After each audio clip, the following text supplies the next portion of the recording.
Are you doing enough to keep your reptile happy, healthy, and not bored? Yeah, reptiles get bored. And today let's talk about the 5 ways that you can enrich the life of your animal so that they're not bored. My name's Adam, this is Diamond, you're watching Wickens Wicked Reptiles. Stick around.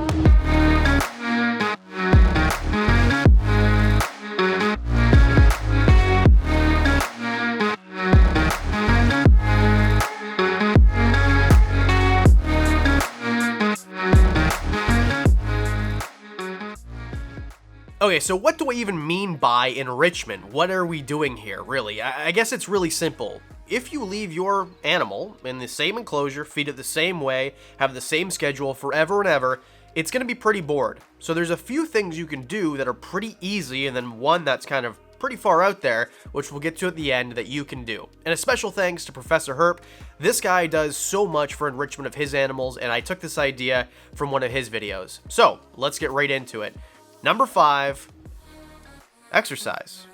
Pretty simple, pretty easy, just as simple as handling your reptile. Take it out, let it crawl around on the floor, on a table, whatever, safely. Safety first, you always gotta make sure that safety is your number one concern. And exercise can take many shapes and many forms. For example, you'll see here, I sometimes take my snakes into the biggest room of my house and let them slither around the floor, basically. And this is very simple. To you and me, if I took you into a room and said, okay, go roll around on the floor, you'd look at me like, are you serious? But for a reptile, this is a new and stimulating environment, especially a big snake. No matter how big of an enclosure you give a big snake, they're gonna look cramped in there in comparison to a big room. So here, this is kind of the temporary studio because the one that we're doing for real is not ready yet, but this room is huge. It's 18 by 22, so I would just take a snake in here, let him roll around, slither around, and that's it. Got some tables. The thing is, though, if you have a snake that's really strong, don't let them go around like your office chair. They will get stuck. This Marowak does this all the time. And it's a little bit easier with smaller animals because you could do something as simple as get yourself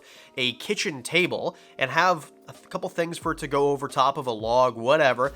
And then you have this enriching environment in this exercise, and you're bonding with this animal. So although reptiles don't bond with you in the same way that a mammal would, they still are getting the idea, this guy's cool, this guy isn't trying to eat me, this person is just allowing me some extra freedom. So really, you're kind of killing 2 birds with 1 stone here. Get 2 birds stoned at once. Because you're handling the animal and getting that done, which is something that's very important, especially for, blue-tongued skinks, which can be amazing to handle, but if you never handle them, they're not going to be amazing to handle. Don't bite my ear. So animals you have to put in some work with, they're going to really enjoy this, or you're going to enjoy the fact that you're getting this done. This is a task that you must do. And then, of course, they get some exercise as well. In this example, kind of piggybacks on something that we're going to go later in the list, but we're going to do this from easiest to the most work required. So the next thing, number 4, this is number 3. Number 4, just simply change it up. Change up their environment. If they have an enclosure, say for example, most of my enclosures that I have my display animals in, this guy here, or a jeweled lacerda, or ball pythons, Marowak, whatever, they're all in these 4x2 by 2 or 4x2 by 1 enclosures, so they have a good deal of floor space, and some of them some height too. So what you can do to make it a little bit more stimulating for them is don't leave their enclosure the same all the time. If you have a big log, move that log to this side. If they have a hide, move it to the other side. Put their water in a different area. Whatever. This is so simple and trivial to you, but think about it. If you get bored and you want to rearrange something, rearrange your bedroom, your living room, what do? You move the furniture, you move the pictures on the walls, maybe you'll paint. You're adding something that looks different. Now this space looks different and it feels different. It just feels like a new space. And with reptiles, because let's face it, they're dumber than humans. Sorry, Diamond. They're not as intelligent as most mammals, so this is going to be a big change for them. And I understand that some people would say this will cause stress, undue stress. In my experience, I do this all the time. Every time I change an enclosure, or every time I clean an enclosure rather, I change it. So every time Diamond gets cleaned, the enclosure looks different when I put him back. And with snakes, it's very interesting, especially smarter snakes like king snakes. My king snake, Big Lou, I change his enclosure all the time. He slithers around like he's exploring. It seems like he's having so much fun. And yes, this might be partly I'm looking for predators, I don't know my environment anymore, but they get used to it real quick, and I do personally stand behind this, just change it up. This is a long-winded way to say every time you clean, just move stuff in different areas. The third way that is pretty easy to enrich your animal's life or make things a little bit more interesting for them is if they've got to eat anyway, give them some obstacles to eat around. Now, I don't recommend feeding snakes live prey, although this probably is enriching. In my opinion, it's just too dangerous. Do this at your own risk. Instead, what I mean is, and this is where I really got the idea from Professor Herb, because he does this very well, is he'll buy like these dog toys. They look like they're dog toys from the dollar store, probably. And then he puts the feeders inside of them, and then, for example, his Ackies will have to kind of get around the obstacle to get the feeders. And it looks like they're having a blast, to be honest with you. And I've tried doing this as well. So I'll buy, say, a log, or just something that is an overturned flower pot, and I'll put a feeder or a bunch of feeders inside, and that way the animal has to like kind of figure out how to get inside it. Or even as simple as with Bob, the jeweled lacerda, I'll give him a tub, whatever's left in the mealworm tub. If there's only, say, 14, 15 mealworms left, I'll just put the tub in there. It's clear, he can see them, he has to figure out how to get through the barrier, which is simply climbing over it. But I still think this is really fun and really cool, and he seems to enjoy it. And if nothing else, it's just giving them something to do, something that is stimulating their brain. And in the same line as this, just change up the feeder is another thing as well. Obviously, nutrition comes first, but for example, if you give crickets most of the time, find a dubia roach supplier. Maybe they move in a different way that's more interesting for your beardy or your Ackie or whatever leopard gecko to hunt down and chase. You can also change the coloration, right? So if you get red Swiss chard or green Swiss chard, it's basically the same thing. A red pepper or a green pepper. They're very similar, almost so similar to you it would make a difference, but to them, that stimulation will make a difference. Again, super simple. The second enrichment idea is to take your animal outside. And this is difficult for some of us because I live in Canada, and for half the year it is so cold, I won't go outside. So I'm not going to bring a reptile, which is cold-blooded and is an ectotherm and needs to stay warm to keep moving outside. I just can't.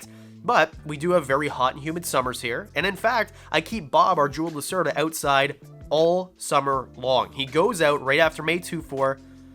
This is a Canadian holiday. The 24th of May, the last weekend in May, basically is when it gets warm enough where you can keep him outside and the temperature doesn't dip too low during the nighttime. So he goes outside until basically the middle of September. We just took them inside 2 weeks ago. And besides the fact that they've got room to explore, and there's going to be new smells, and they're going to feel wind, and things like that, all these things that they don't normally feel, reptiles see UVB differently than you and I, and they will see things very differently. Everything to them looks different under UVB. Now, obviously, you'll give them fake UVB, like from a bulb, for a leopard gecko or a bearded dragon or whatever, right? But if you go outside, that UVB is different. It's not the same thing. It's like the difference between a tanning bed and tanning outside. Stop trying to bite my ear. It's like the difference between a tanning bed and tanning outside on a lounger. You know the difference. You know the difference. It's a different experience. And for reptiles, it's really different. Now be careful if you have a bigger animal, because sometimes in the UVB, they'll get kind of spooked and they'll act differently. I know, for example, Bob, inside, he'll come up right to the glass and he'll greet me and he'll try to bite my hands and thinks everything's food. But outside, if I get near him or a stray cat goes near his enclosure, he just hides right away. He understands what a predator is, where inside he's got like this little man complex and he just thinks that he can fight everything. And then there's other animals like Diamond, where I take Diamond outside and you never know. You just think that he's always out there because he acts no differently whatsoever. You just want to get to like the highest point. Here you go. I'm a tree. And it's fun, and it makes a great opportunity to shoot photos of your animal, because I know if you're watching this, you probably post pictures of your animals on Facebook and Instagram and whatever else. So this is a great opportunity. They look beautiful. You can get some really cool shots like this. And just overall, this kind of goes with the exercise thing, because you're giving them exercise in a more realistic environment. Just always be careful. Safety first again. Make sure there's no plants around or animals that they might eat that will kill them. Things like that. Just super simple stuff, but let's move on to number one, and this is kind of expensive, and you probably didn't see this coming. Ultimate realism. What the heck does that mean? Well, ultimate realism to me means that you give them everything inside of enclosure that they would get outside. So the best form of UVB, which you should do anyway, real plants, real substrate, real active insects inside of the substrate, or isopods actually is what they are, to clean the substrate, and then of course misting systems and fans as well. And normally, to make this safe and to keep humidity and also temperature in the right space, like the right parameters for them, which is difficult to do in bigger situations. I know this for sure. So this does take a lot more work and money. But if you give them on a timer a rain shower, so on Tuesdays it rains quite a bit, and obviously make sure your animal can handle, wetness, dampness.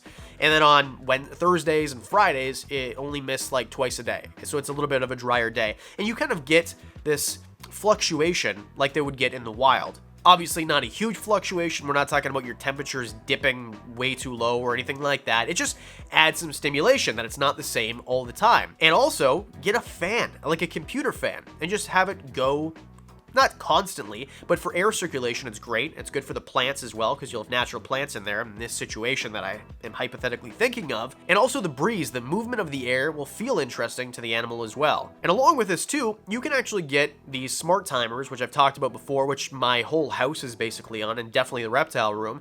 And you can have it so that as the sun goes down in real life, your lights turn off. And as the sun comes up, your lights turn on. So for me, it's really simple. I know if the sun's up, my reptile room's on. If the sun's down, it's not. So it's a constant cycle. It's not 12 hours for the whole year. Sometimes they get 8 or 10 hours of light, and sometimes they get 16 hours of light. It just depends. It goes like real life, like changing of the seasons, which for all the animals that I personally keep is fine. Obviously, there's some exceptions that aren't going to work, but for everything I keep, and also it helps with my breeding as well. I don't need to brumate, hognose snakes, for example. Just simple light changes. The light cycle activates them into a breeding behavior when it's time for them to breed. So it kind of works out all the way around. You hissing at me now? So there you go. What do you think? What do you do for enrichment of your animals? Did this kind of open your eyes and make you think, wow, I should do some of these things? Or do you think, dude, it's a leopard gecko. Just leave it in a tub. It's fine. It's too dumb to notice. It's not. But let me know what you think in the comment section below. A really big thank you to our friends at Cages who sent me this awesome enclosure, which is going to be the most fun to rearrange all the time. There's a link in the description below. It costs you nothing extra to hit the link. It just lets them know I send you there. Best cages money can buy. Of course, the Patreon supporters, holy cow, you guys are awesome. You guys give me the best feedback. I really appreciate it. Get to see videos early, extra stuff. We're going to be sending out some cool stuff pretty soon to Patreon members only for as little as $1 a month. Link in the description. As always, I rambled way too much at the end. Hit subscribe. See you on Monday.